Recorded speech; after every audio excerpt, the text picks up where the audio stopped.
She stood still, waiting, while the man, husband, brother, like her, searched his pockets for change.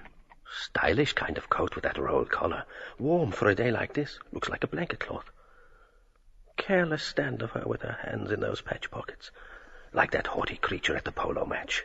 Women all for caste till you touch the spot. Handsome is and handsome does. Reserved, about to yield. The honourable Mrs. And Brutus is an honourable man. Possess her once, take the starch out of her. I was with Bob Dawn. He's on one of his periodical bins. And what do you call them? Bantam lions. Just down there in Conway's we were. Doran, lions in Conway's. She raised a gloved hand to her hair. In came Hoppy, having a wet. Drawing back his head and gazing far from beneath his veiled eyelids, he saw the bright fawn skin shine in the glare. The braided drums. Clearly I can see today. Moisture about gives long sight, perhaps. Talking of one thing or another. Lady's hand. Which side will she get up?